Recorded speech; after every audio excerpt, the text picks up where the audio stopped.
북한에서 목숨을 걸고 전해진 충격적인 진실을 공개합니다.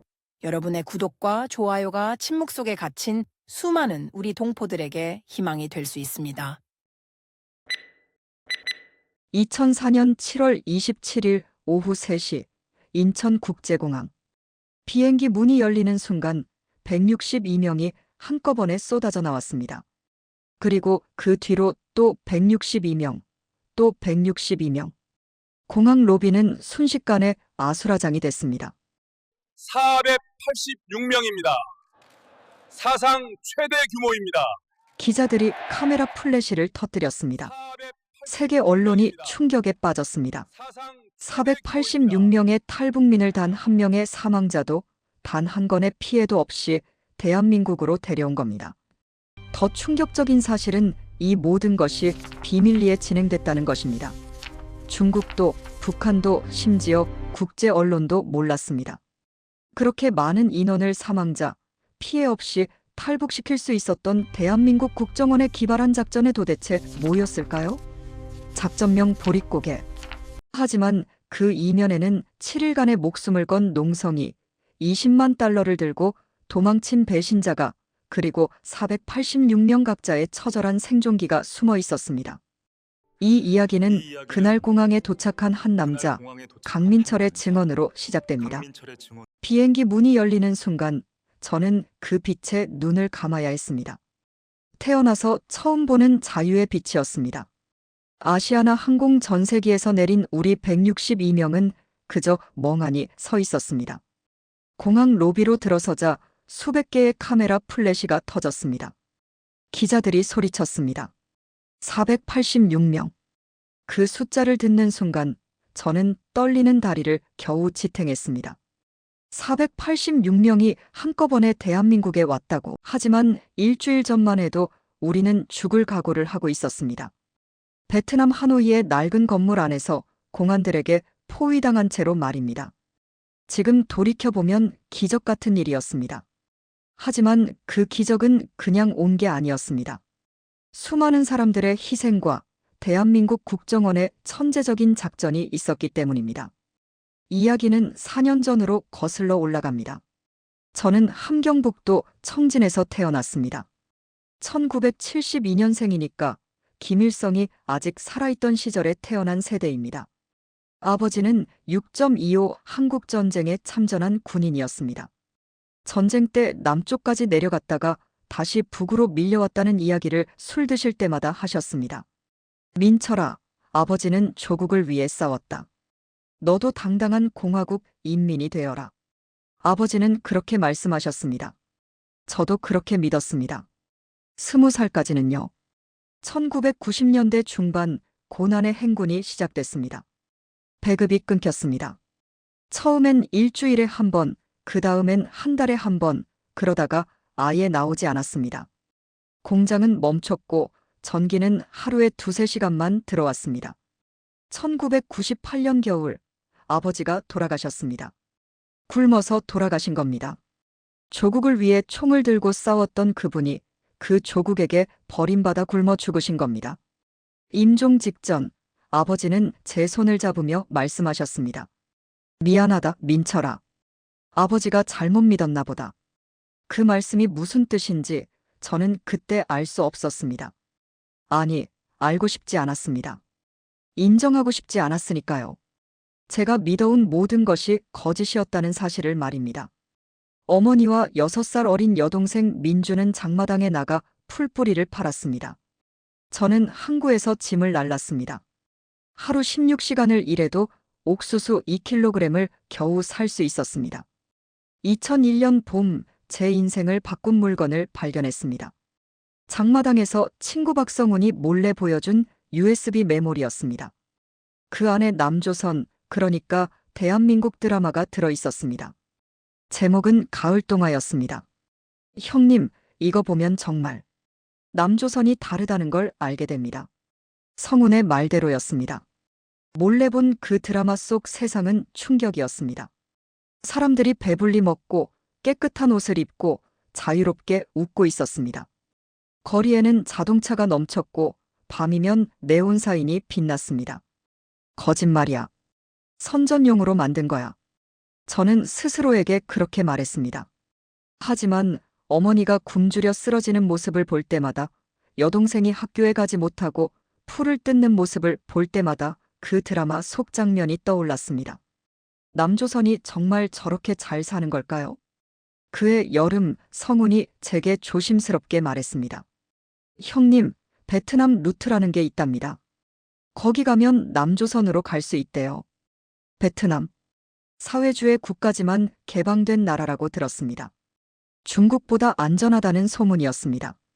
하지만 돈이 필요합니다. 브로커한테 줄 돈이요.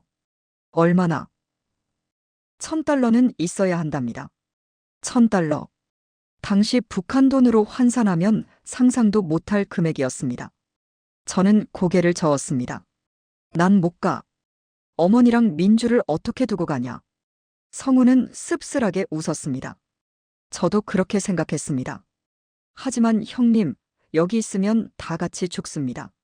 누군가는 살아서 나가야 나머지를 구할 수 있지 않겠습니까? 그 말이 제 가슴을 찔렀습니다. 2주 뒤 성훈이 사라졌습니다. 집에도 없고 공장에도 나오지 않았습니다. 소문이 돌았습니다. 두만강을 건넜다고, 국경 수비대에 잡혀 총살당했다고, 중국에서 붙잡혀 돌아왔다고. 온갖 이야기가 나왔지만 진실은 아무도 몰랐습니다. 저는 그때 결심했습니다. 어머니, 제가 먼저 남조선에 가겠습니다. 그리고 어머니와 민주를 꼭 모셔오겠습니다. 2002년 11월, 저는 드디어 돈을 모았습니다. 2년간 항구에서 밀수짐을 날라주고 모은 800달러였습니다. 브로커는 턱없이 부족하다고 했지만 제 사정을 듣더니 한숨을 쉬며 고개를 끄덕였습니다. 목숨 걸고 가는 거요. 중간에 죽어도 나한테 책임 묻지 마시오. 알겠습니다. 12월 15일 밤, 저는 두만강으로 향했습니다. 영하 20도의 추위였습니다. 강은 완전히 얼어붙어 있었습니다. 브로커가 속삭였습니다. 저기 보이는 불빛 사이로 뛰어가시오. 수비대 교대 시간이 10분 있어. 그 안에 건너야 하오. 심장이 터질 것 같았습니다. 두려움 때문이 아니었습니다. 이 순간이 지나면 저는 더 이상 북한 사람이 아니게 되는 겁니다. 조국을 배신하는 걸까요? 아니면 저를 버린 조국을 떠나는 걸까요? 가시오. 지금. 브로커의 재촉에 저는 뛰기 시작했습니다. 얼어붙은 강 위를 달렸습니다. 넘어지면 안 됩니다. 소리내면 안 됩니다. 숨소리까지 죽이며 뛰었습니다. 중간쯤 왔을 때 뒤를 돌아봤습니다. 북한 땅이 보였습니다. 어둠 속에 잠긴 그 땅 어딘가에 어머니와 민주가 있었습니다. 어머니, 꼭 다시 모시러 오겠습니다. 약속합니다. 저는 다시 뛰었습니다. 중국 땅이 눈앞에 보였습니다. 거의 다 왔습니다. 조금만 더, 조금만 더. 그때였습니다. 섞어라. 고함 소리와 함께 총소리가 울렸습니다. 국경수비대였습니다. 발각된 겁니다. 저는 미친 듯이 달렸습니다. 뒤에서 총소리가 계속 들렸습니다. 총알이 얼음을 깨는 소리, 제 귓가를 스치는 소리. 중국 땅에 발을 디딘 순간 저는 그대로 쓰러졌습니다. 숨을 쉴 수가 없었습니다. 온몸이 떨렸습니다. 살았습니다. 저는 살았습니다. 하지만 그때 저는 몰랐습니다. 이 선택이 2년 후 486명의 운명을 함께 할 거라는 것을 말입니다. 총소리는 멈췄습니다. 저는 얼음 위에 엎드린 채 숨을 죽였습니다. 중국 쪽 국경은 불빛도 없이 어두웠습니다. 수비대는 더 이상 쫓아오지 않았습니다. 국경선을 넘으면 국제 문제가 되니까요. 10분쯤 지났을까요? 누군가 제 어깨를 두드렸습니다. 일어나시오. 이제 안전하오. 조선족이었습니다. 50대쯤 되어 보이는 남자가 저를 일으켜 세웠습니다. 그는 말없이 저를 트럭에 태웠습니다. 어디로 가는지 묻지 않았습니다. 물어봐도 소용없다는 걸 알았으니까요. 1시간쯤 달렸을까요? 트럭은 작은 마을에 멈췄습니다. 옌벤 지역 조선족 자치구였습니다. 여기서 닷새만 있으시오. 그 다음엔 당신 혼자 알아서 해야 하오. 남자는 그 말만 남기고 사라졌습니다. 저는 그 집 창고에서 닷새를 보냈습니다. 밥은 하루 2끼 나왔습니다.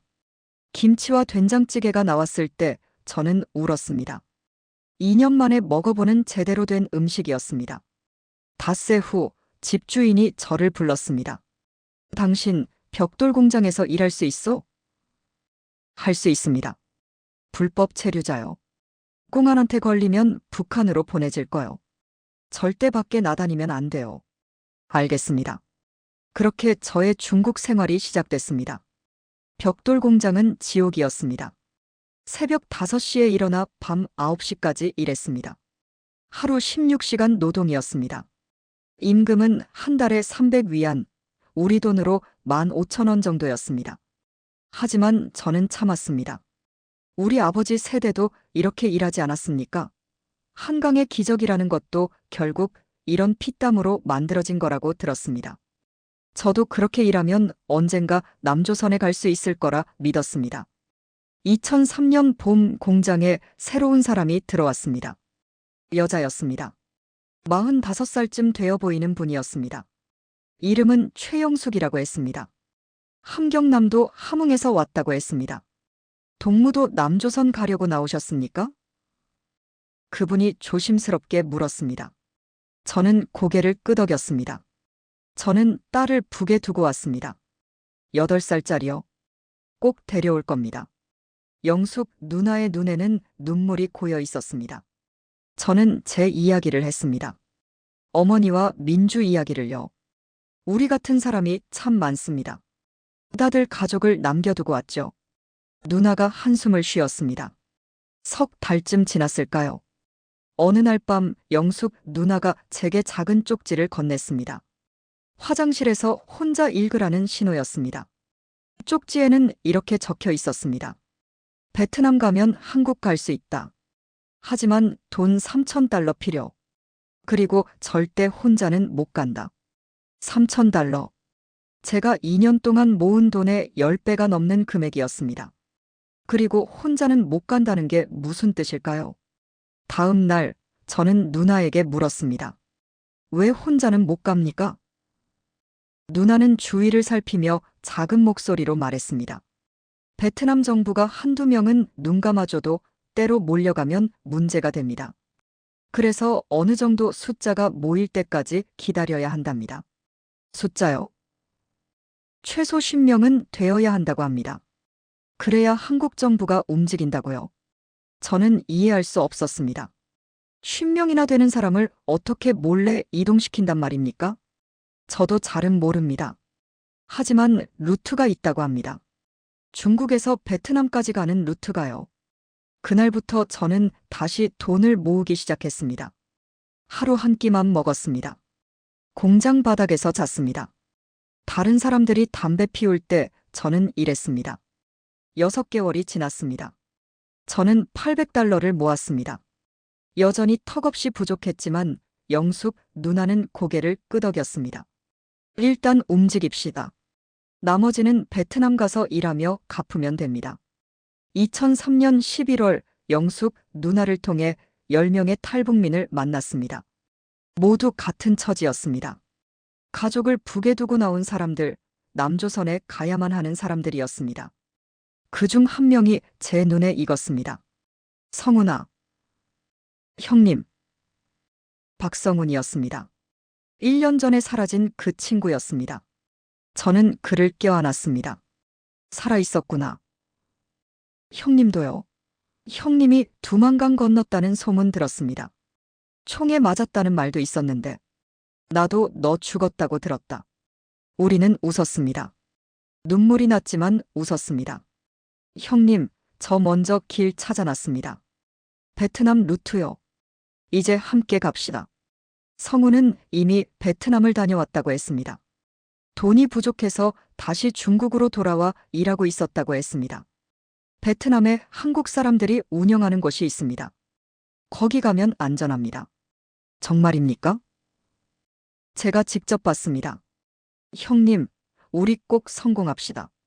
2004년 2월 드디어 출발 날짜가 정해졌습니다. 그런데 놀라운 일이 벌어졌습니다. 10명이던 그룹이 25명으로 늘어난 겁니다. 소문이 퍼진 거였습니다. 베트남 루트가 있다는 소문이요. 브로커가 나타났습니다. 베트남 사람이었습니다. 이름은 리엔이라고 했습니다. 놀랍게도 한국어를 할 줄 알았습니다. 여러분, 저 믿고 따라오세요. 제가 안전하게 베트남까지 데려다 드리겠습니다. 리엔은 자신감이 넘쳤습니다. 하지만 뭔가 이상했습니다. 왜 이렇게 조직적일까요? 왜 이렇게 매끄러울까요? 출발 전날 밤 리엔이 의미심장한 말을 했습니다. 당신들만 가는 게 아니에요. 베트남에는 지금. 그는 말을 멈췄습니다. 그리고 고개를 저었습니다. 아니에요. 가서 보면 알게 될 겁니다. 무슨 뜻일까요? 저는 물어볼 틈도 없이 트럭에 올라타야 했습니다. 2월 18일, 우리 25명은 화물 트럭에 숨어 중국 남부로 향했습니다. 이틀을 달렸습니다. 국경 도시에 도착했을 때 리엔이 말했습니다. 이제부터는 화물 열차 컨테이너에 타야 합니다. 3일 걸립니다. 컨테이너였습니다. 길이 6m, 너비 2m 정도의 철제 상자였습니다. 그 안에 25명이 들어가야 했습니다. 미안합니다. 이 방법밖에 없어요. 국경 검문이 심해서요. 리엔이 물과 비스킷을 넣어줬습니다. 그리고 양동이 하나를 주었습니다. 화장실 대용입니다. 참으세요. 컨테이너 문이 닫혔습니다. 암흑이었습니다. 손가락 하나 보이지 않는 어둠이었습니다. 숨쉬기도 답답했습니다. 누군가 기침을 했습니다. 아이가 울었습니다. 조용히 하세요. 검문소 지나갈 때 들리면 다 죽습니다. 성운이 속삭였습니다. 열차가 움직이기 시작했습니다. 덜컹거리는 소리, 철로 소리가 컨테이너 안에 울렸습니다. 시간이 얼마나 지났는지 알 수 없었습니다. 어둠 속에서는 시간 감각이 사라졌습니다. 첫날 밤 누군가 기도를 시작했습니다. 하늘에 계신 우리 아버지여, 이름이 거룩히 여김을 받으시오며. 주기도문이었습니다.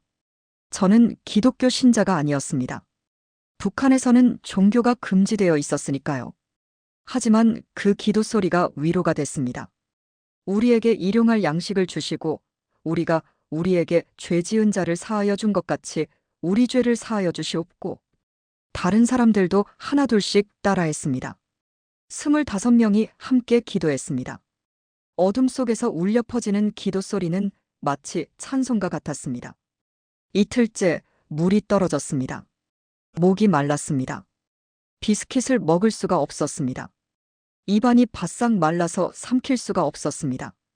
조금만 참으세요. 곧 도착합니다. 영숙 누나가 사람들을 달랬습니다. 하지만 누나의 목소리도 갈라져 있었습니다. 사흘째 되던 날 오후 열차가 멈췄습니다. 모두 긴장했습니다. 도착한 걸까요? 아니면 검문일까요? 컨테이너 밖에서 사람들의 목소리가 들렸습니다. 베트남어 같았습니다. 하지만 확실하지 않았습니다. 발소리가 가까워졌습니다. 누군가 컨테이너를 두드렸습니다. 저는 심장이 멈추는 줄 알았습니다. 문이 열렸습니다. 눈부신 햇빛이 쏟아져 들어왔습니다. 저는 눈을 뜰 수가 없었습니다. 3일 만에 보는 빛이었습니다. 다들 괜찮으세요? 한국말이었습니다. 리엔의 목소리였습니다. 내리세요. 여기는 베트남 하노이입니다. 저는 비틀거리며 컨테이너에서 내렸습니다. 다리에 힘이 없었습니다. 3일 동안 앉아만 있었으니까요. 주위를 둘러봤습니다. 화물 야적장이었습니다. 그리고 저 멀리 건물이 보였습니다. 건물에 간판이 달려 있었습니다. 한글이었습니다. 서울식당. 그 세 글자를 보는 순간 저는 울음이 터져 나왔습니다. 한국입니다. 한국 사람들이 있는 곳입니다. 우리는 살았습니다. 하지만 우리는 곧 알게 됩니다. 이곳이 천국이 아니라 또 다른 감옥이라는 것을, 그리고 우리보다 먼저 온 수백 명이 이미 이곳에 숨어 있다는 것을 말입니다. 서울식당은 하노이 외곽에 있는 낡은 4층 건물이었습니다. 리엔이 우리를 안내했습니다. 1층은 실제로 식당이었습니다. 베트남 사람들을 상대로 한국 음식을 파는 곳이었습니다. 하지만 2층부터 4층까지는 달랐습니다. 계단을 올라가자 복도가 나왔습니다. 양쪽으로 방문들이 줄지어 있었습니다. 그리고 복도에 사람들이 앉아 있었습니다. 모두 한국말을 하고 있었습니다. 새로 오셨어요? 몇 명이나 오셨습니까? 어느 지역에서 오셨어요? 사람들이 우리에게 물었습니다. 제가 놀란 건 그 숫자였습니다. 복도에만 30명은 넘어 보였습니다. 여기 사람이 몇 명이나 있습니까? 제가 물었습니다. 한 중년 남자가 대답했습니다. 우리 층에만 80명쯤 됩니다. 위층에도 있고요. 80명이라고요? 이 한 층에만요? 그때 한 사람이 계단을 내려왔습니다. 50대 중반쯤 되어 보이는 남자였습니다. 인상이 부드러웠습니다. 어서 오십시오. 저는 김철수라고 합니다. 그는 유창한 한국말을 했습니다. 하지만 억양이 조금 달랐습니다. 저는 10년 전에 탈북했습니다. 지금은 이국 관리를 맡고 있습니다. 김철수는 우리를 3층 큰 방으로 안내했습니다. 방 안에는 이미 사람들이 가득했습니다. 여기가 당분간 여러분이 지내실 곳입니다. 좁지만 참으셔야 합니다. 방은 10평 정도였습니다. 그런데 거기에 이미 15명이 있었습니다. 우리 25명까지 합하면 40명입니다. 10평방에 40명이라고요? 다른 방도 마찬가지입니다. 공간이 부족해서요. 김철수가 미안하다는 표정을 지었습니다. 그런데 여기 도대체 몇 명이나 있습니까? 성훈이 물었습니다. 김철수는 잠시 망설이다가 대답했습니다. 지금 이 건물에 370명 있습니다. 당신들 포함하면 395명이고요. 저는 귀를 의심했습니다. 395명이요? 이 건물에요? 네. 그리고 김철수는 목소리를 낮췄습니다. 다른 건물에도 있습니다. 하노이 시내 3곳에 더 숨어 있어요. 합치면 그는 손가락으로 계산했습니다. 420명쯤 됩니다. 420명. 저는 그 숫자를 믿을 수가 없었습니다. 420명의 탈북민이 하노이에 숨어 있다고요? 어떻게 이렇게 많은 사람이? 영숙 누나가 물었습니다. 김철수가 설명했습니다. 2년 전부터 모이기 시작했습니다. 중국에서 넘어오는 사람들이 계속 늘어났어요. 베트남 정부도 알고 있습니다. 하지만 눈 감아주고 있어요. 왜 눈 감아줍니까? 한국 정부가 뒤에 있으니까요. 한국 정부라고요? 국정원이 알고 있습니다. 이미 다 보고됐어요. 하지만 아직 때가 안 됐대요. 때요? 무슨 때 말입니까? 김철수는 고개를 저었습니다. 저도 자세한 건 모릅니다. 다만 어느 정도 숫자가 되어야 한국 정부가 움직인다고 들었습니다. 숫자가 얼마나 되어야 합니까? 모릅니다. 하지만 계속 기다리라고 합니다. 저는 혼란스러웠습니다. 한국 정부가 알고 있다. 국정원이 관여하고 있다. 그렇다면 우리는 안전한 걸까요? 아니면 여전히 위험한 걸까요? 일단 여기서 생활하시면 됩니다. 규칙이 있습니다. 김철수가 말했습니다. 첫째, 절대 밖으로 나가면 안 됩니다. 들키면 다 끝입니다. 둘째, 소음을 최소화해야 합니다. 1층 식당 손님들이 눈치채면 안 됩니다. 셋째, 하루 2끼 식사가 제공됩니다. 아침 7시, 저녁 6시입니다. 넷째, 싸우거나 말다툼하면 안 됩니다. 우리는 모두 한 배를 탄 사람들입니다. 규칙은 간단했습니다. 하지만 지키기는 어려웠습니다. 그날 저녁 첫 식사가 나왔습니다. 밥과 김치, 된장찌개였습니다. 양은 많지 않았습니다. 하지만 따뜻했습니다. 3일 동안 비스킷만 먹었던 우리에게는 진수성찬이었습니다. 천천히 드세요. 급하게 먹으면 체합니다. 김철수가 주의를 줬습니다. 하지만 사람들은 허겁지겁 먹었습니다. 저도 마찬가지였습니다. 밥을 먹으며 주위를 둘러봤습니다. 사람들의 얼굴에는 피로가 가득했습니다. 하지만 눈빛만은 살아 있었습니다. 희망의 눈빛이었습니다. 여기 계신 분들은 얼마나 기다리셨습니까? 제가 옆 사람에게 물었습니다. 40대 여자였습니다. 저는 8개월 됐습니다. 8개월이요? 네. 짧은 편입니다. 어떤 분은 1년 넘게 계세요. 1년이라고요? 이 좁은 곳에서 1년을요? 힘들지 않으십니까? 힘들죠. 하지만 참아야죠. 한국 가려면요. 그 여자는 쓸쓸하게 웃었습니다. 첫날 밤은 잠들 수 없었습니다. 10평방에 40명이 누우니 옆 사람과 몸이 붙었습니다. 누군가 코를 골았습니다. 누군가 잠꼬대를 했습니다. 아이가 울었습니다. 하지만 가장 견디기 힘든 건 답답함이었습니다. 창문도 제대로 열 수 없었습니다. 소리가 새나가면 안 되니까요. 이틀째 되던 날 건물 내부를 둘러봤습니다. 2층에는 100명, 3층에는 120명, 4층에는 150명이 있었습니다. 복도는 좁았고 화장실은 항상 줄이 서 있었습니다.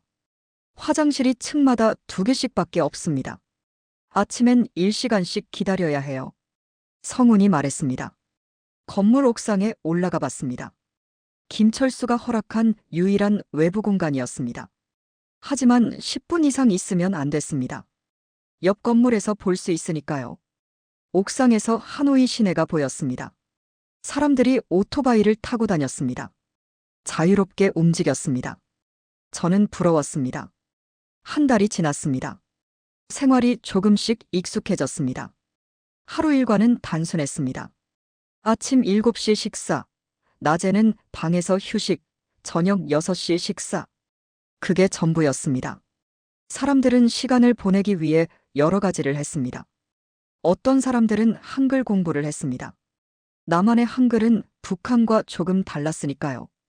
영숙 누나가 선생님이 되어 수업을 열었습니다. 여러분, 동무가 아니라 친구라고 해야 합니다. 인민이 아니라 국민이에요. 수령님이 아니라 대통령님입니다. 사람들은 열심히 따라했습니다. 저도 공부했습니다. 한국에 가면 살아남으려면 한국말을 제대로 해야 했으니까요. TV도 있었습니다. 김철수가 가져온 작은 TV였습니다. 한국 드라마를 볼 수 있었습니다. 이게 정말 한국입니까? 처음 드라마를 본 사람들은 감탄했습니다. 깨끗한 거리, 높은 건물, 풍요로운 생활. 우리가 상상했던 것보다 훨씬 나았습니다. 저녁이면 사람들이 모여 이야기를 나눴습니다. 한국 가면 뭐 하고 싶으세요? 저는 공장에서 일하고 싶습니다. 돈 벌어서 북에 있는 가족 데려올 거예요. 저는 장사하고 싶어요. 장마당에서 하던 거 있잖아요. 저는 공부하고 싶습니다. 대학교 가고 싶어요. 꿈을 이야기할 때 사람들의 눈은 빛났습니다. 2004년 5월 갑자기 소문이 돌았습니다. 베트남 공안이 이 건물을 알고 있대요. 누군가 속삭였습니다. 소문은 순식간에 퍼졌습니다. 누가 밀고 했대요. 곧 단속이 들어온대요. 사람들은 불안해했습니다. 김철수가 긴급회의를 소집했습니다. 각 방 대표 20명이 모였습니다. 저도 우리 방 대표로 참석했습니다. 소문은 사실입니까? 누군가 물었습니다. 김철수는 고개를 끄덕였습니다. 확인되지 않았습니다. 하지만 조심해야 합니다.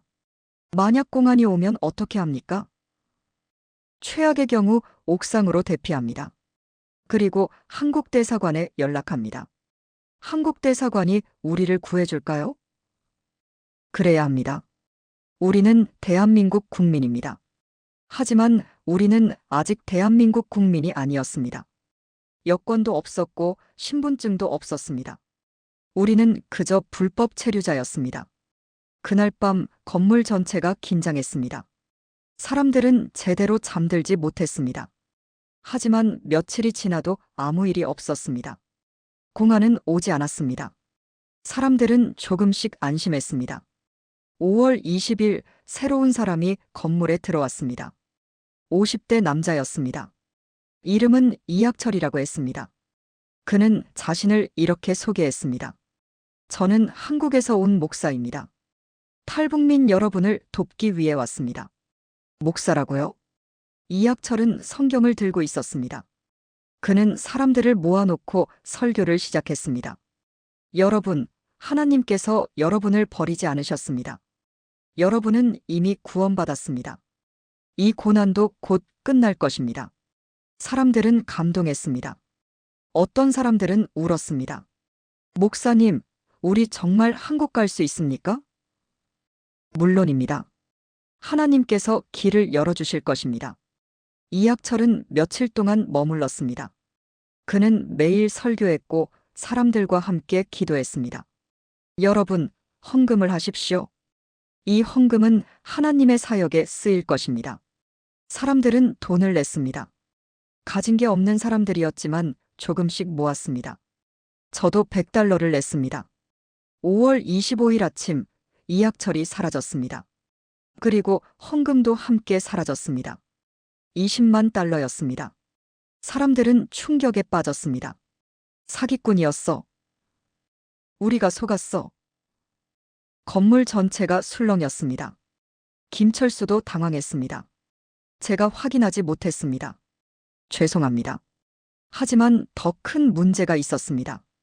이학철이 우리의 위치를 베트남 공안에 팔았던 것입니다. 돈을 받고 밀고 한 겁니다. 그 사실을 알게 된 건 일주일 뒤였습니다. 배신의 상처가 아물기도 전인 6월 3일, 우리가 가장 두려워하던 일이 벌어졌습니다.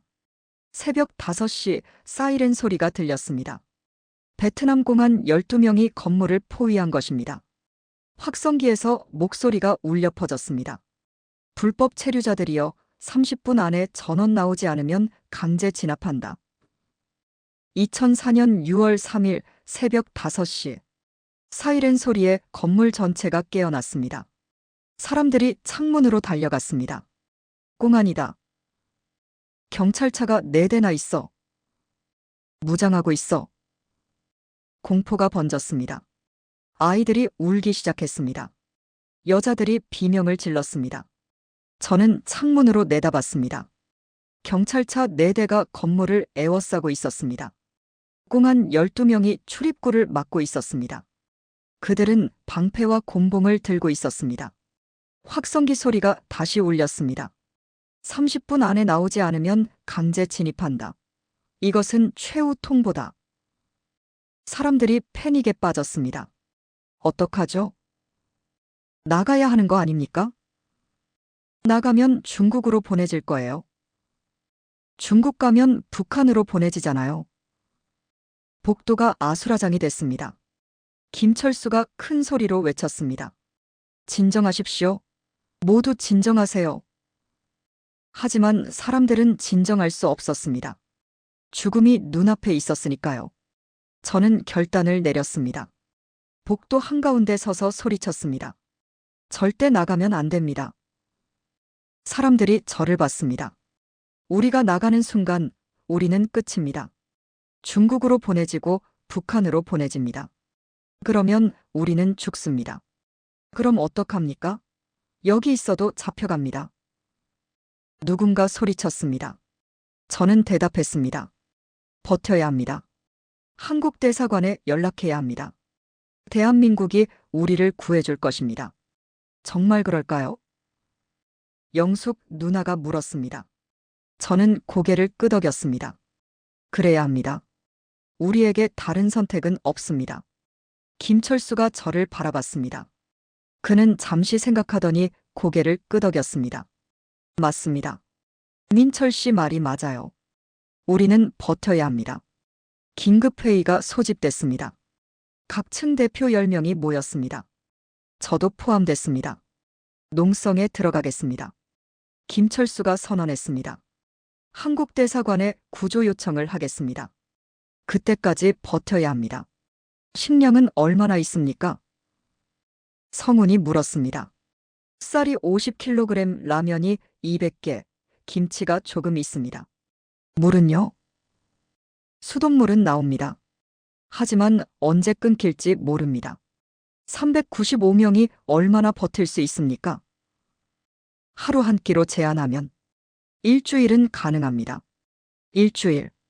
우리에게 주어진 시간이었습니다. 김철수는 건물에 있는 유일한 전화기를 들었습니다. 한국대사관 번호를 눌렀습니다. 연결됐습니다. 여보세요, 대한민국 대사관입니까? 저는 하노이에 있는 탈북민입니다. 지금 베트남 공안에 포위당했습니다. 395명이 위험합니다. 도와주십시오. 전화 너머에서 목소리가 들렸습니다. 위치가 어디입니까? 김철수가 주소를 말했습니다. 알겠습니다. 절대 밖으로 나가지 마십시오. 48시간만 버티십시오. 우리가 해결하겠습니다. 48시간.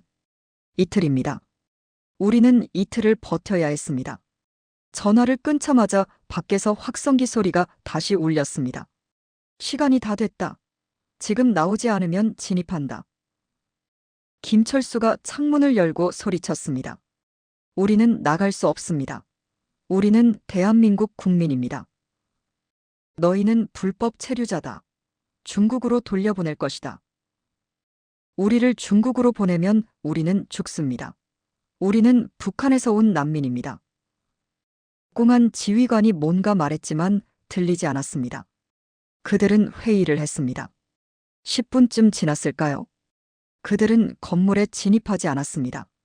아마도 국제 문제가 될까봐 망설인 것 같았습니다. 하지만 포위는 풀리지 않았습니다. 경찰차는 그대로 있었고 공안들은 교대로 건물을 감시했습니다. 우리의 농성이 시작됐습니다. 첫날 식량을 재분배했습니다. 하루 한 끼, 밥 한 공기씩입니다. 아이들과 노약자는 조금 더 드립니다.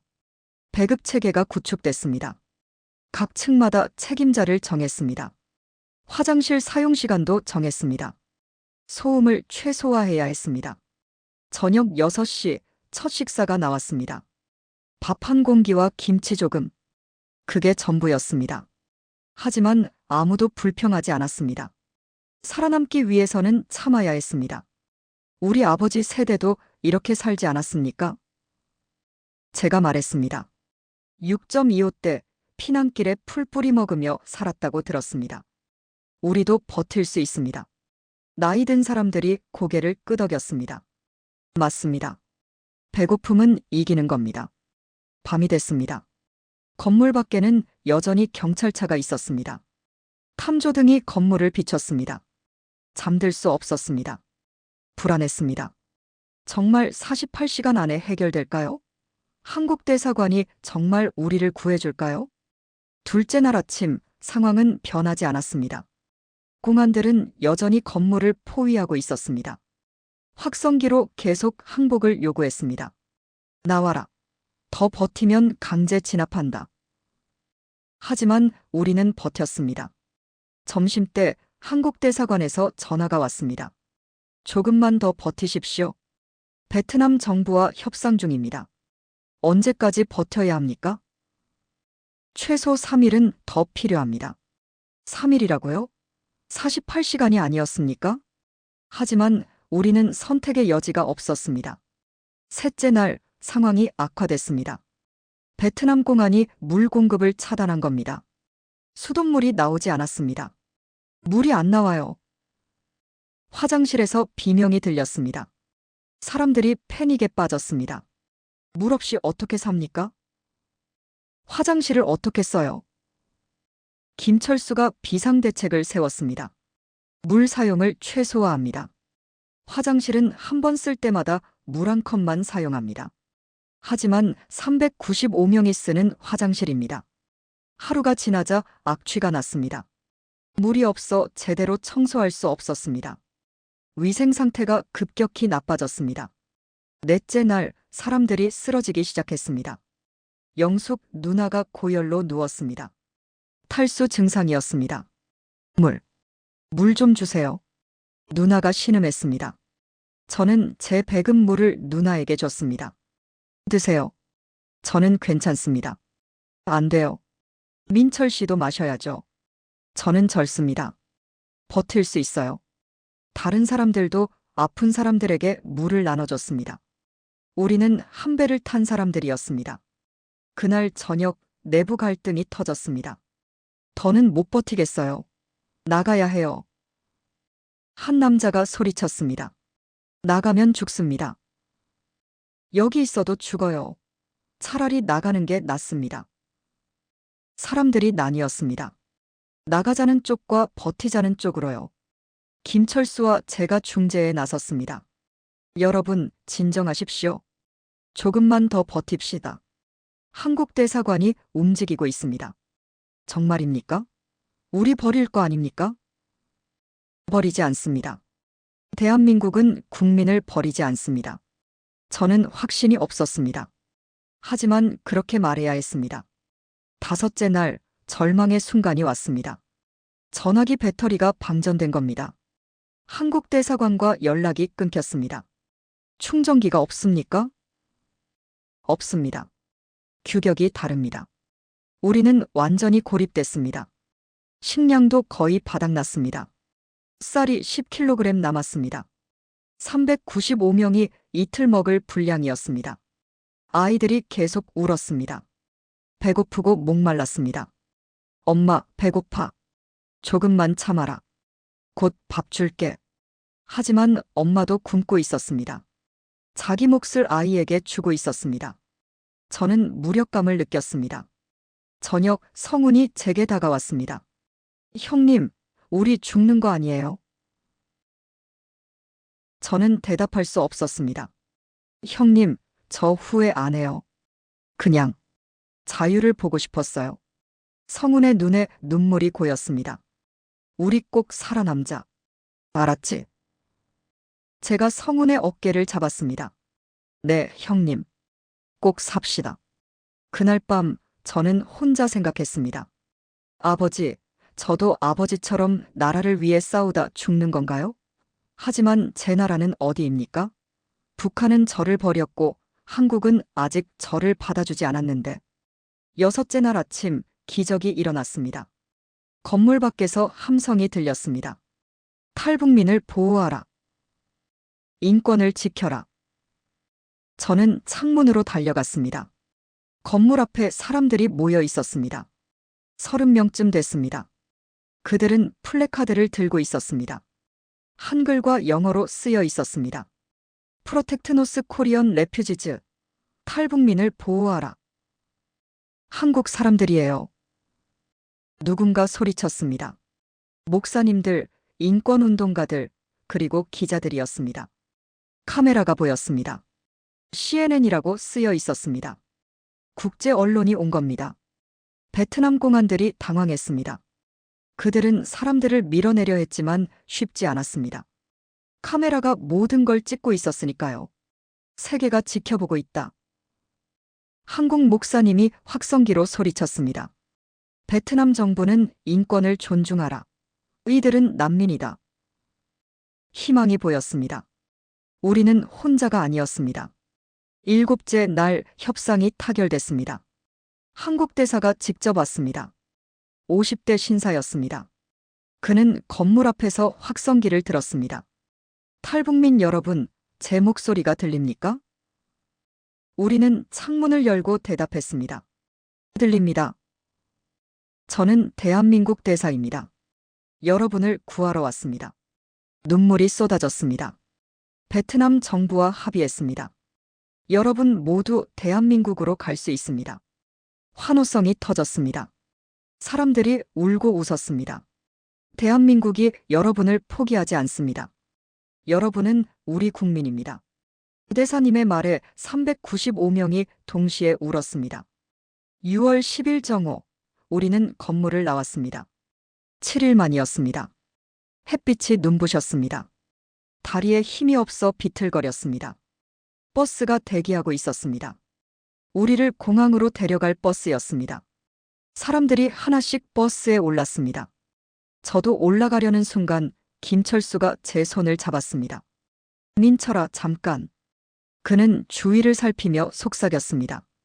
사실은 우리보다 먼저 온 사람들이 66명 더 있어. 다른 건물에. 그들도 함께 가야 해. 순간 깨달았습니다. 395명이 아니었습니다. 395명 더하기 66명. 461명. 아니, 나중에 더 합류하면 486명. 그 숫자의 비밀을 그제야 알았습니다. 버스 안에서 김철수는 계속 설명했습니다. 하노이 시내 3곳에 더 은신처가 있습니다. 거기에 66명이 숨어 있어요. 왜 따로 숨겼습니까? 베트남 정부를 자극하지 않으려고요. 한 곳에 400명이 넘으면 너무 눈에 띄니까요. 저는 이해했습니다. 전략적인 분산이었던 겁니다. 그럼 우리는 총 몇 명입니까? 461명입니다. 그런데 김철수가 말을 멈췄습니다. 그런데요? 지금 이 순간에도 중국에서 넘어오는 사람들이 있습니다. 오늘 아침에 25명이 더 도착했어요. 461명 더하기 25명. 486명. 486명 전부 함께 한국으로 갑니까? 그렇습니다. 이번이 기회예요. 국정원이 6개월 전부터 계획한 거라고 들었습니다. 국정원이라는 말에 제 귀가 쫑긋해졌습니다. 국정원이 우리를 알고 있었습니까? 물론입니다. 처음부터 알고 있었어요. 김철수는 작은 목소리로 말을 이었습니다. 작전명이 있습니다. 보릿고개라고 합니다. 보릿고개. 그 단어를 듣는 순간 제 가슴이 뜨거워졌습니다. 보릿고개는 봄철 식량이 떨어지는 시기를 말합니다. 가장 굶주리던 때였습니다. 굶주린 탈북민들을 먹여 살린다는 의미라고 합니다. 저는 창밖을 바라봤습니다. 눈물이 났습니다. 누가 이 작전을 세웠습니까? 국정원 해외팀이라고만 들었습니다. 자세한 건 저도 모릅니다. 버스는 공항이 아니라 다른 은신처로 향했습니다. 66명을 더 태워야 했으니까요. 시간을 2004년 1월로 되돌려 보겠습니다. 서울 국정원 본부. 해외팀 사무실에서 한 남자가 보고서를 보고 있었습니다. 이름은 서준혁 45세 해외팀장이었습니다.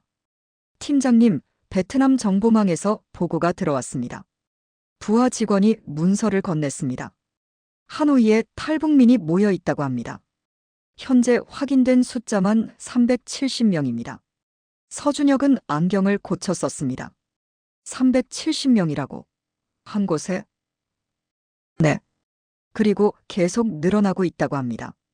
서준혁은 한숨을 쉬었습니다. 이건 심각한 문제였습니다. 베트남 정부는 알고 있나? 눈 감아주고 있습니다. 하지만 언제 마음이 바뀔지 모릅니다. 중국은? 아직 모르는 것 같습니다. 알면 베트남에 압력을 넣을 겁니다. 서준혁은 책상을 두드렸습니다. 결정을 내려야 했습니다. 청와대에 보고합니다. 이건 대통령님이 결정하실 사안입니다. 이틀 후 청와대 집무실. 노무현 대통령이 보고를 받았습니다. 370명이라. 많군요. 네, 각하. 그리고 계속 늘어날 것으로 보입니다. 전원 구출 가능한가? 서준혁이 대답했습니다. 어렵지만 가능합니다. 베트남 정부를 설득해야 합니다. 대통령이 고개를 끄덕였습니다. 우리 국민입니다. 아직 여권은 없지만 곧 우리 국민이 될 사람들이에요. 전원 구출하십시오. 명심하겠습니다, 각하. 작전명을 붙이시오.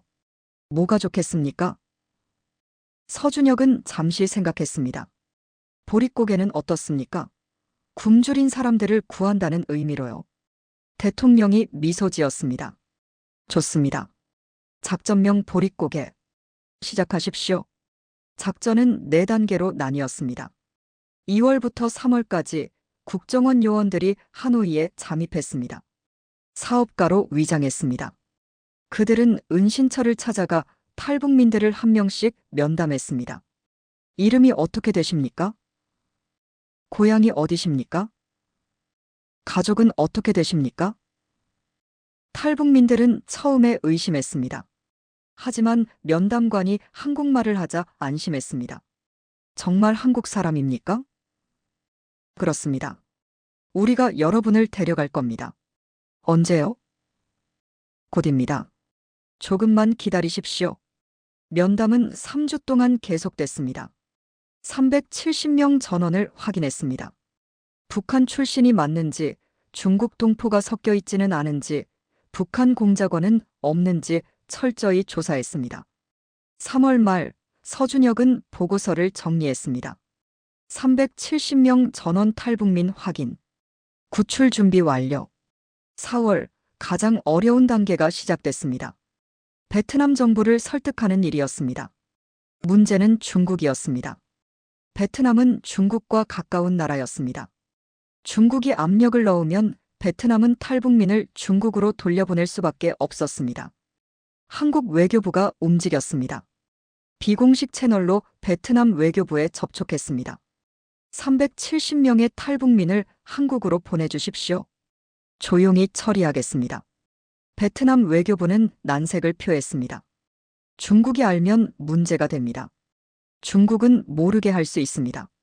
어떻게요? 한 번에 보내지 않고 나눠서 보내면 됩니다. 협상은 한 달 동안 계속됐습니다. 한국 정부는 조건을 제시했습니다. 경제 원조를 하겠습니다. 5천만 달러를 지원하겠습니다. 베트남 외교부가 흔들렸습니다. 5천만 달러는 큰 돈이었습니다. 하지만 베트남 내부에서 의견이 갈렸습니다. 외교부는 찬성했습니다. 돈도 받고 인권국가 이미지도 얻을 수 있었으니까요. 하지만 공안부는 반대했습니다.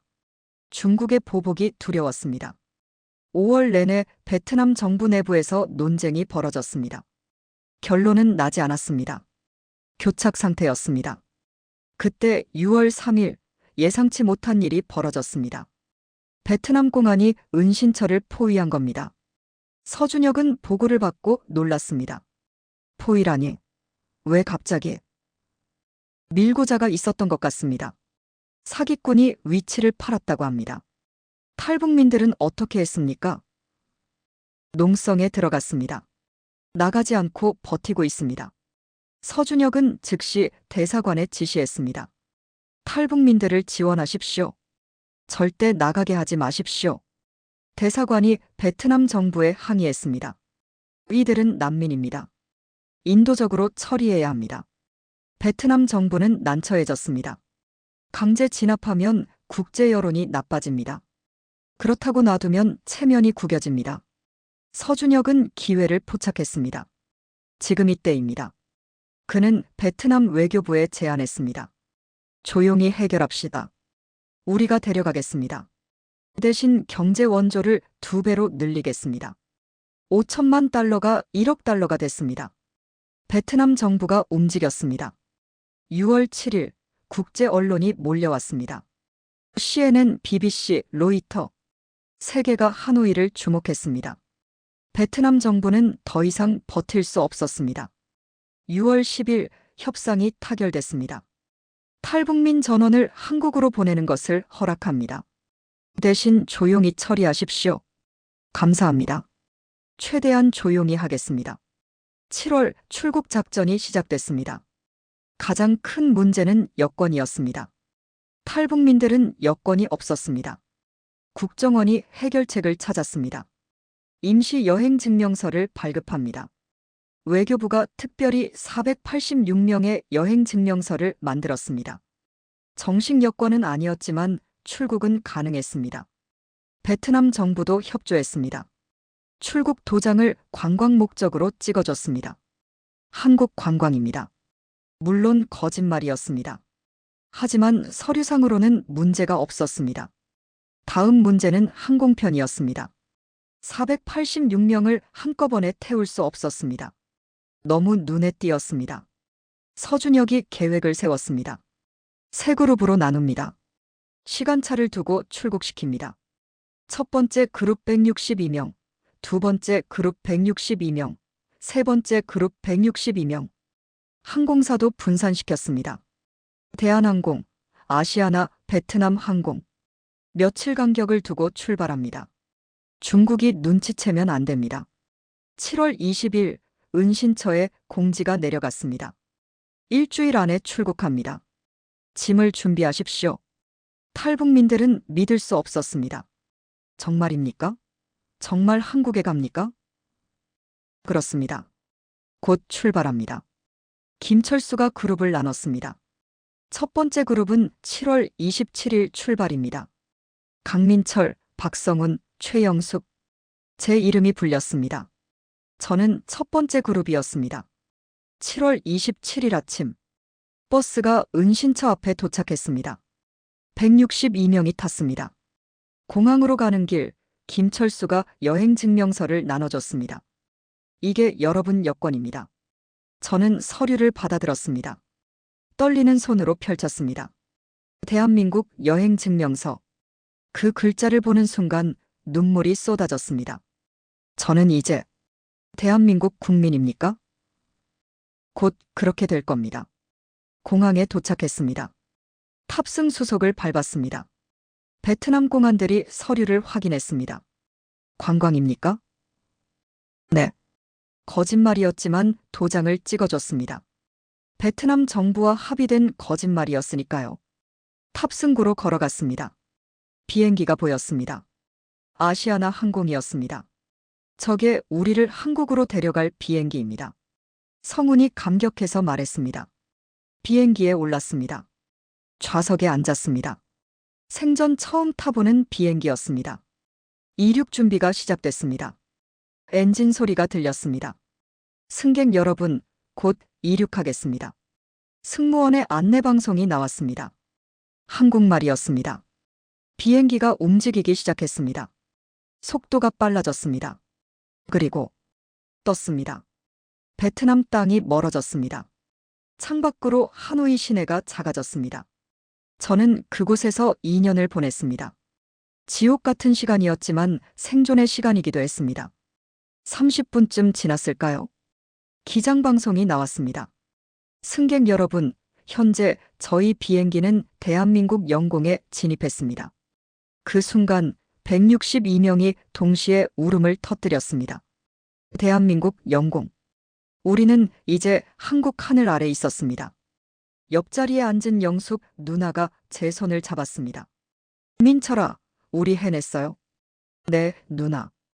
우리 살았습니다. 하지만 저는 끝까지 울 수 없었습니다. 창밖으로 서해 바다가 보였습니다. 그 바다 너머 어딘가에 북한이 있었습니다. 어머니와 민주가 있는 곳이었습니다. 어머니, 제가 약속 지키러 갑니다. 꼭 모시러 오겠습니다. 3시간 후 비행기는 인천공항에 착륙했습니다. 문이 열렸습니다. 눈부신 빛이 쏟아져 들어왔습니다. 대한민국의 빛이었습니다. 2004년 7월 27일 오후 3시 인천국제공항 입국장.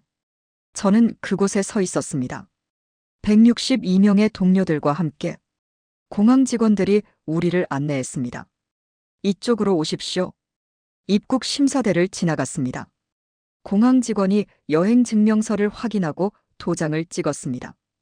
대한민국에 오신 것을 환영합니다. 그 말을 듣는 순간 실감이 났습니다.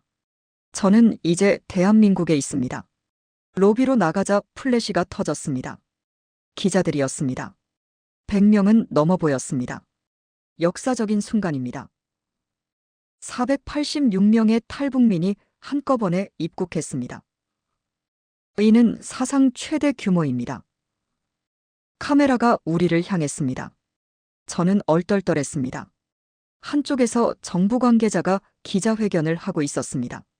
정부는 486명의 탈북민을 안전하게 입국시켰습니다. 이는 국정원과 외교부의 협력으로 이뤄낸 성과입니다. 작전명은 보릿고개입니다. 굶주린 동포를 구한다는 의미입니다. 이들은 앞으로 하나원에서 정착교육을 받게 됩니다. 기자들이 질문을 쏟아냈습니다. 베트남 정부와 어떻게 협상했습니까? 중국은 모르고 있습니까? 나머지 324명은 언제 옵니까? 저는 그때 알았습니다. 우리가 첫 번째 그룹이라는 것을, 나머지 324명이 아직 베트남에 있다는 것을. 버스에 올랐습니다. 하나원으로 가는 버스였습니다. 창밖으로 한국이 보였습니다. 높은 건물들, 깨끗한 도로, 쉴 새 없이 지나가는 자동차들. 드라마에서 본 그 모습이었습니다. 아니, 드라마보다 더 대단했습니다.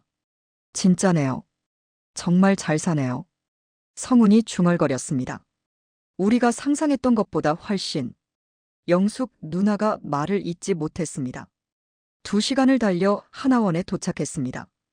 경기도 안성에 있는 정착 지원 시설이었습니다. 여기서 3개월 동안 교육을 받게 됩니다. 직원이 설명했습니다. 한국 사회 적응 교육, 직업 교육, 심리 상담 등을 제공합니다. 방이 배정됐습니다. 2인 1실이었습니다. 저는 성훈과 같은 방을 썼습니다. 방은 작았지만 깨끗했습니다. 침대가 2개, 책상이 2개, 옷장이 있었습니다. 형님, 이게 우리 방이에요? 그런가 보다. 저는 침대에 앉았습니다. 부드러웠습니다. 매트리스가 있었습니다. 2년 만에 제대로 된 침대네요. 성훈이 침대에 누웠습니다. 저녁 6시 식당으로 갔습니다. 식판을 받았습니다.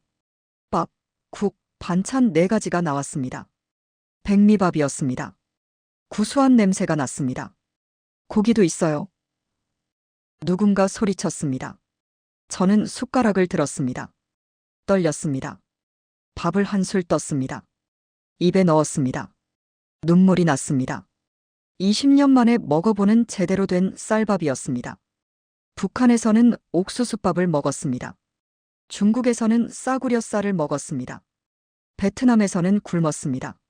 하지만 이건 달랐습니다. 이건 진짜 밥이었습니다. 영숙 누나가 울고 있었습니다. 20년 만이에요. 20년 만에 배불리 먹어요. 다른 사람들도 울었습니다. 밥을 먹으며 울었습니다. 우리 아버지 세대도 이랬을까요? 전쟁이 끝나고 처음 배불리 먹었을 때, 보리밥에서 쌀밥으로 바뀌었을 때, 이렇게 감격했을까요? 다음 날부터 교육이 시작됐습니다. 첫 수업은 한국어였습니다. 여러분이 쓰던 말과 남한에서 쓰는 말은 조금 다릅니다. 선생님이 칠판에 적었습니다. 동무친구, 인민국민, 수령님, 대통령님, 노동, 여자. 저는 열심히 받아 적었습니다. 익숙한 말을 버리고 새로운 말을 배워야 했습니다. 2번째 수업은 컴퓨터였습니다.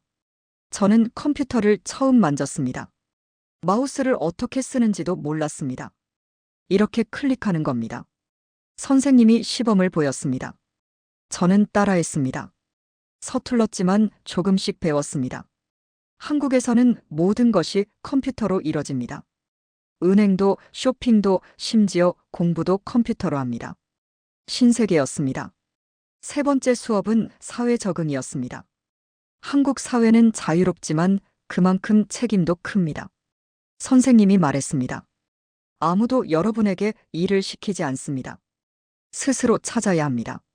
아무도 여러분을 먹여주지 않습니다. 스스로 벌어야 합니다. 하지만 정부가 도와줍니다. 정착금을 주고 집을 알선하고 일자리를 연결해 줍니다. 저는 고개를 끄덕였습니다. 하지만 두려웠습니다.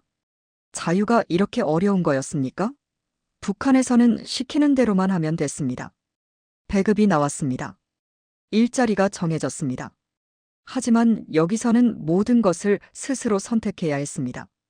선택의 무게가 무거웠습니다. 3개월이 지났습니다. 2004년 10월 드디어 하나원 수료식이 열렸습니다. 486명 전원이 모였습니다. 7월에 온 첫 번째 그룹, 8월에 온 2번째 그룹, 9월에 온 3번째 그룹이 함께했습니다. 축하합니다. 여러분은 이제 대한민국 국민입니다. 원장님이 말했습니다. 여러분에게 주민등록증이 발급됩니다. 여러분은 투표권을 가집니다. 여러분은 이 나라의 주인입니다. 박수가 터졌습니다.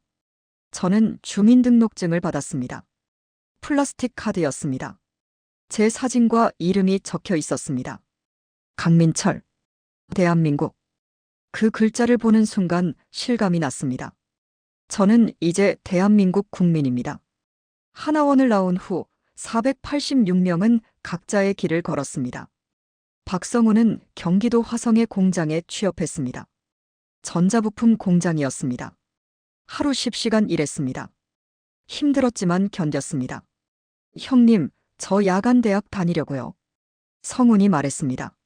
대학교요? 네. 공부하고 싶어요. 제대로 배우고 싶어요. 저는 성훈의 어깨를 두드렸습니다. 잘 생각했다. 너는 할 수 있어. 성훈은 4년 동안 낮에는 일하고 밤에는 공부했습니다. 2008년 대학을 졸업했습니다. 전기공학과였습니다.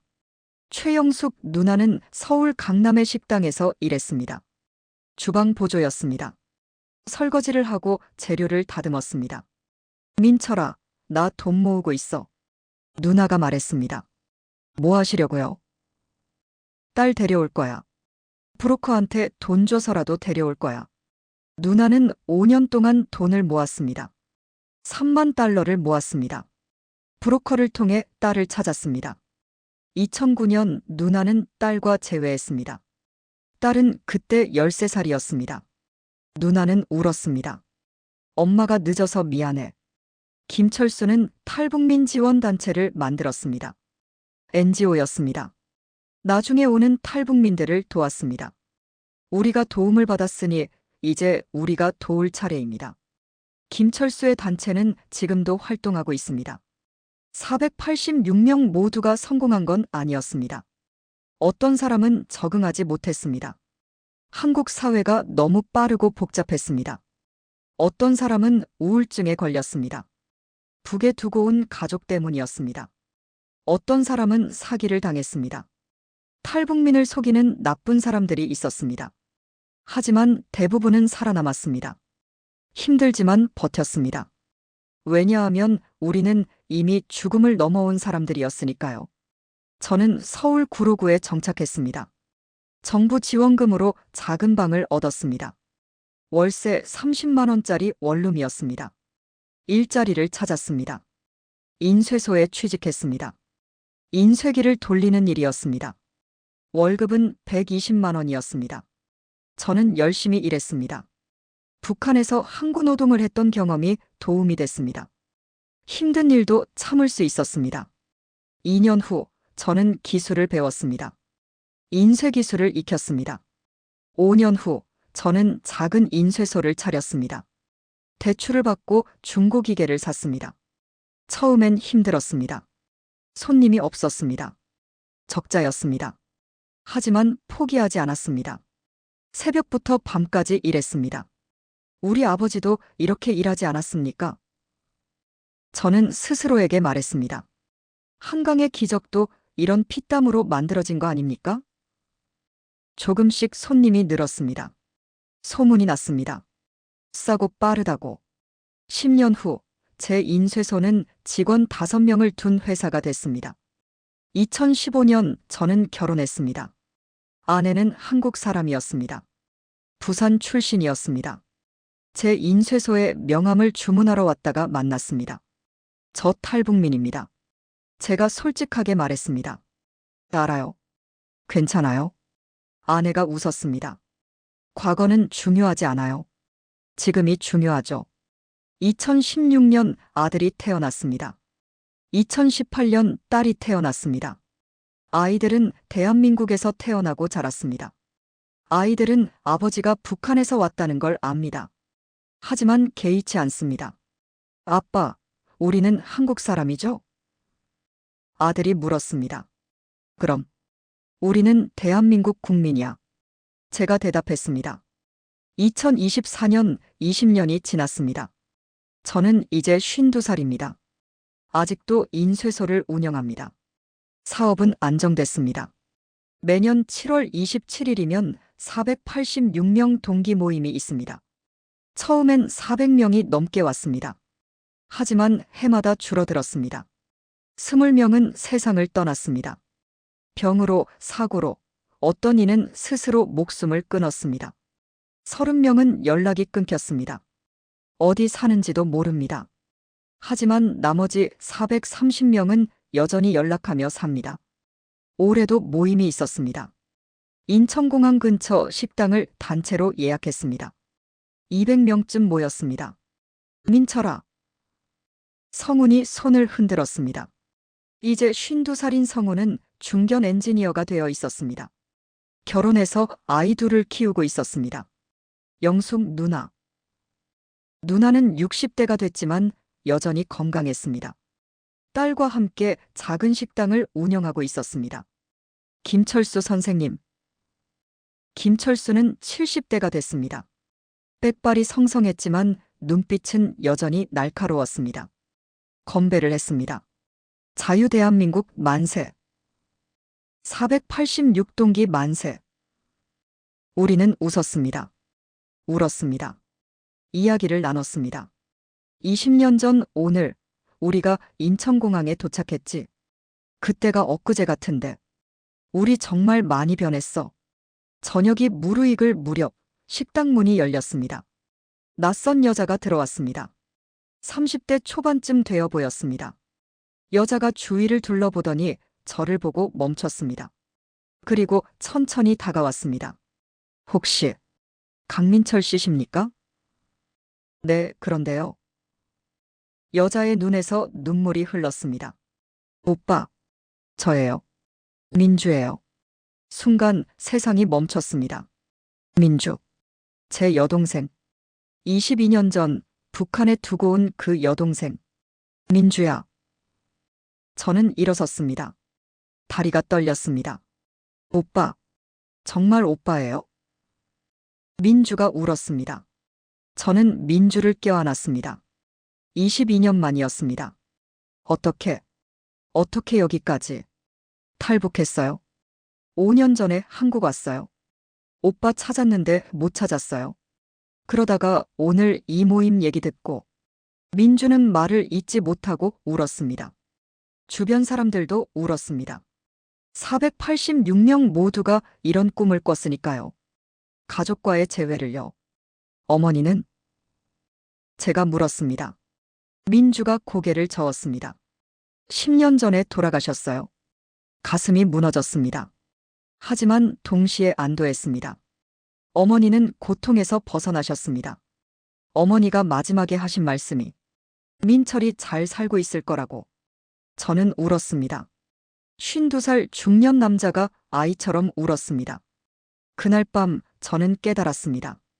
가족은 반드시 만나게 되어 있다는 것을, 희망을 잃지 않으면 기적은 온다는 것을. 그날 인천공항에서 시작된 486개의 꿈은 아직도 계속되고 있습니다. 어떤 꿈은 이루어졌습니다. 어떤 꿈은 여전히 진행 중입니다. 어떤 꿈은 좌절했습니다. 하지만 우리 모두에게 공통된 한 가지가 있습니다. 우리는 살아남았습니다. 우리는 자유를 얻었습니다. 우리는 대한민국 국민입니다. 70년 전 할아버지 세대는 전쟁의 폐허에서 이 나라를 일으켰습니다. 아무것도 없었습니다. 하지만 포기하지 않았습니다. 그분들은 보릿고개를 넘었습니다. 굶주렸지만 버텼습니다. 그분들은 한강의 기적을 만들었습니다. 피땀으로 이 나라를 세웠습니다. 저희 486명은 그 나라의 혜택을 받았습니다. 그분들이 만든 대한민국이 우리를 구했습니다. 당신들이 흘린 땀이, 당신들이 견딘 굶주림이, 당신들이 만든 이 나라가 우리를 살렸습니다. 그래서 저는 말씀드립니다. 감사합니다. 당신들이 만든 대한민국 덕분에 우리가 살았습니다. 이제는 우리 차례입니다. 우리가 이 나라를 지킬 차례입니다. 우리가 다음 세대를 위해 일할 차례입니다. 그것이 바로 국정원이 세계를 깜짝 놀라게 한 작전 보릿고개의 진짜 의미였습니다. 사람을 구하는 것, 사람을 포기하지 않는 것, 그것이 진짜 나라입니다. 대한민국은 국민을 버리지 않습니다. 486명이 그 증거입니다. 끝까지 들어주신 따뜻한 마음을 가진 여러분이야말로 진정한 애국자입니다. 이 이야기가 더 많은 사람들에게 전해질 수 있도록 구독으로 동참해주세요. 우리가 반드시 알아야 할 이야기들을 또 소개하겠습니다.